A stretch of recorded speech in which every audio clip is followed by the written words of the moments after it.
say Gia and I have been here. That's my daughter, Gia. We've been here now for 16 months. Okay? And so Donna has hosted us quite well. So that's why I'm saying hello. Okay? All right, I've been asked to talk to you about quality education. And that actually is a huge topic that I'm going to try to narrow down. Okay? Now, I was born and raised in the U.S. just like Gia. And we took the option, we made a choice to come to Africa. And I put her in school here. Now this is a country of 31 million people to my understanding. So Gia could have been anywhere, but I chose Algeria. There are many, many regions in this country, but I chose Tema. She's in Tema, okay? So there's something special about what happened when she came here the first time. Because the first time she came and she went to school for 4 months, and I took her out and we went back to the U.S. and we went back to that model of education. And so you would think that it would be better than the model that you have here in Africa. It's not better, it's not worse, it's very different. And sometimes it's the difference that gives you the quality. Do you understand what I'm saying? It's not better, it's not worse, it's just different. And so for me, the difference was worth traveling 6,000 miles. And that's what it takes to get from Chicago, Illinois to Ghana, West Africa. We have to come across 6,000 miles. We have to be on a plane 16 hours to get here. Okay? In order for her to come back to this community, to this school. So what I want to say to the parents is value what you have. The quality is about parent investment. You are the biggest stakeholder. You are the biggest stakeholder. So I pay her school fees like you're required to pay your school fees. I have her uniform together. I try to keep her hair up. I get a team of people to work with her homework because I can't always do it. I don't have the energy. Some of it I don't have the interest. And some of it I just don't know how. I don't speak Ghana. I don't speak French. She needs other people in this community, other stakeholders to help her. Now, she's the next generation. Everything that is me is dependent on her.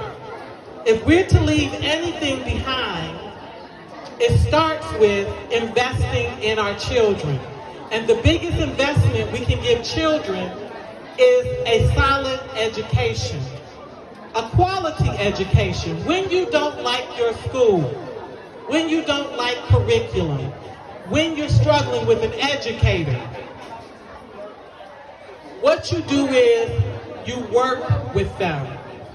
You communicate with them. Sometimes you have to build it so you can have it. Okay? You have to invest back. Education is not one way. It's not drop your kids off, leave them with the teachers and administration, and believe that the quality is happening. No. The first teacher is the mother. She's first teacher. You start in vitro, in the womb. What you're eating, what you're reading, how you're living, all of that is the beginning of the education. And then as a parent and as a family group, you decide on the school. And in that doing, you decide that that school is your school. Not that you send these kids to school, but you have ownership in that school because your baby is in that school. Ejiri belongs to me. In the time that my daughter attends it, I see it that way. So for me, she has been given a quality education. Does she read better than when she entered Ejiri? Yes. Is her discipline better than when she entered Ejiri? Yes. Is she more respectful than when she entered Ejiri? Yes. Does she try harder? Yes. Has she had to be disciplined? Yes. Does she always get it right? No. Do the teachers always get it right? No. But we're all growing because the school belongs to us. There is no perfect school. A quality education comes out of the unit. You belong to me, she belongs to me. I'll close with this. I am of the belief that every child I engage with is no better than my child. That's what I believe. That's how I was raised, okay? And in that thinking, it has not been uncommon, and this school will tell you, I've paid for fees for some of your children quietly. Not because I have the money, not because I want to, but because that child was a part of my child's learning community and gets the right to have an education, and if I can help, and that's all it is, then I help the whole academic family. Do you understand what I'm saying? So, my challenge to you is, you already have your kid in school, and you have your own financial challenges, much like I have mine.